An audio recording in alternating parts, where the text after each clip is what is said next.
Buenas tardes, licenciado Walter Reyes.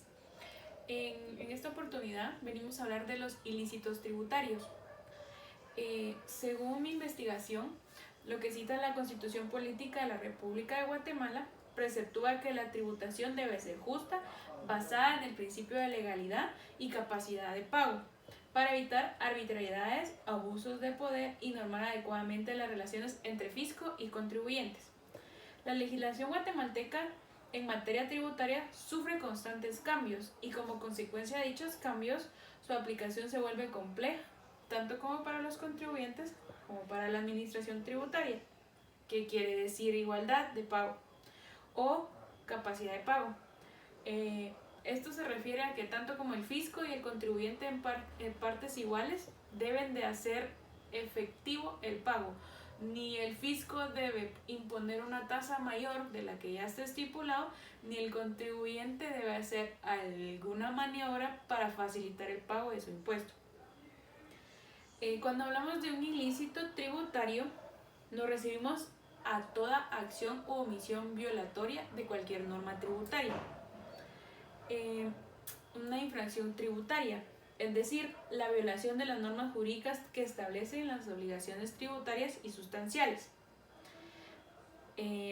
También un ilícito tributario tiene relación con las obligaciones materiales, es decir, son las normas sustanciales relativas al nacimiento y extensión de la obligación tributaria. Su objeto, fuente o causa, hecho generador, elemento temporal y sujetos de la obligación jurídica tributaria se caracteriza por la falta de pago de los tributos en términos que establece la ley. ¿Y qué ley es la sancionadora? Sería el Código Penal. Por ejemplo, nos pasamos, después de explicar brevemente qué es un ilícito tributario, nos pasamos al delito.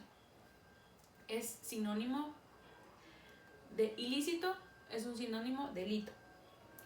Y el delito dice, es la infracción que ataca directamente la seguridad de los derechos naturales y sociales de los individuos. Su estudio es parte del derecho penal común. Esto es un concepto básico de delito. La violación de las normas tributarias constituye el ilícito tributario. Como lo dije anteriormente, es un acto de acción u omisión de un particular que trae como consecuencia dejar lo que la ley tributaria ordena hacer, o también es hacer que encuentre explícitamente determinado en la ley tributaria que no se debe hacer. En la consecuencia, el delito tributario se constituye por la violación de normas que regulan el derecho penal tributario. ¿Dónde encontramos el derecho penal tributario? En nuestro Código Penal, en nuestro capítulo 4 de los delitos contra el régimen tributario. Empezamos en el artículo 358A, defraudación tributaria. Y cita aquí la norma: comete delito de defraudación tributaria que mediante simulación, ocultación, maniobra, ardid o cualquier otra forma de engaño induzca error a la administración tributaria en la determinación o el pago de la obligación tributaria, de manera que produzca detrimento o menoscabo en la recaudación impositiva. El responsable de este delito será sancionado con prisión de 1 a 6 años, que gradúa el juez con relación a la gravedad del caso, y multa equivalente al impuesto omitido. Si el delito fuere cometido por la persona extranjera, se le impondrá además las penas que se hubiere hecho acreedor a la pena de la expulsión del territorio nacional, que se ejecutará inmediatamente que haya cumplido aquellas. ¿Qué quiere decir esto? En el 358 nos dice casos especiales de defraudación. Por ejemplo, un caso muy... en los casos que nos cita aquí el Código Penal, hay varias maneras de cometer un ilícito tributario. Según mi investigación, tenía yo aquí la primera, la defraudación tributaria, que ya la leímos, y la segunda sería la simulación, representar una cosa fingiendo que no lo es. ¿Qué quiere decir esto? Con este término podemos ejemplificar la acción de simular costos y gastos que no son reales. ¿Esto qué quiere decir? Ya en el trabajo, cuando uno hace el trabajo de la declaración de impuestos, o bien hay personas que como dijimos nosotros, lo manipulan ellos. ¿Qué quiere decir simular, fingir costos y gastos? Por ejemplo, esto se da mucho en las personas que son transportistas. ¿Por qué? Porque las personas que son transportistas utilizan facturas de simulación de gastos, es decir, por ejemplo, facturas de simulación de combustible para rebajar sus gastos y pagar menos el impuesto del valor de IVA. ¿Por qué lo digo? En Derecho Penal, el doctor Lapolleu nos explicó a nosotros cuáles son los casos como más abundantes de simulación y representar cosa fingida que no lo es. O sea, manipular libros contables, quiere decir, en este caso. O también documentación falsa, de dudosa procedencia, o simular ingresos inferiores a los reales, manipular libros contables. O también manipular exportaciones e importaciones de IVA.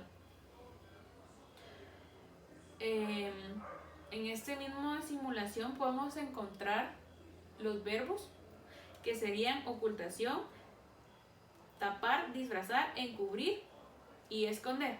Esos serían verbos rectores en el ilícito penal. Mediante la ocultación, el defraudador tributario oculta o no declara ingresos o hechos generadores, como cuando elabora la presentación de declaraciones, con el objeto de no pagar o pagar menos impuestos. Oculta o no declara ingresos al omitir facturas de ventas o servicios prestados. No declarar ingresos reales al emitir facturas por cantidad menor a lo realmente vendido o al menor valor del real servicio prestado. Maniobra. Cualquier operación material que se ejecuta con las manos, artificio y manejo con lo que uno interviene en un negocio. ¿Qué quiere decir? A veces la gente maniobra las cajas registradoras de los centros. Esas cajas están autorizadas por SAT. Poseen un sticker donde están autorizadas, pero hay gente que consigue personas que pueden maniobrar ciertas cajas registradoras y eso hace un ilícito tributario. Y por último, mediante el ardito de engaño, el defraudador tributario puede lograr el registro de operaciones contables irreales o irregulares, emitiendo facturas después de la entrega de los bienes vendidos o del pago recibido de los bienes prestados. ¿Qué quiere decir esto? Que el contribuyente emite una factura por una compra-venta, en este caso la emite, no paga el impuesto y la anula. Entonces, él sí se la dio a la persona y la persona tal vez la utilizó y él vino y la anuló en sus registros contables, como que no hubiera habido ninguna compra-venta. Eso quiere decir un ardid o engaño del defraudador. Otro elemento importante en la definición legal de defraudación tributaria es inducir al error a la administración tributaria en determinación de pago de la obligación tributaria en virtud que efectuase con ardid o con cualquier otra forma de engaño, se induce a que la administración tributaria incurra, dice. ¿Qué quiere decir esto? Que todo es penado por la ley. Y por último, en mis conclusiones de mi investigación, yo puse aquí: el ilícito tributario se origina por violación o incumplimiento de normas jurídicas que establecen las obligaciones tributarias sustanciales y formales, independientemente de que esta violación o incumplimiento sea una contravención, infracción, falta o delito sancionado con pena respectiva a la libertad. Está regulado en Guatemala por el Código Tributario, el Código Penal y la Ley contra la Defraudación y Contrabando Aduanero, la Ley Orgánica de la Superintendencia de Administración Tributaria, SAT, y las leyes específicas en cada impuesto, y el proceso está en el Código Procesal Penal. La infracción tributaria es sancionada por la Administración Tributaria porque está regulado en el Código Tributario dentro del ámbito administrativo. Sin embargo, cuando la infracción constituye falta o delito, como la omisión del pago de tributos o la resistencia a la acción fiscalizadora de la administración tributaria es sancionada conforme a la legislación penal, lo que, como ya leí anteriormente, vamos a poder encontrar en el capítulo 5 de los delitos contra el régimen tributario. Si queremos saber un poco más de cómo son las penas, lo podemos encontrar ahí. Muchas gracias, espero que haya sido de información para ustedes.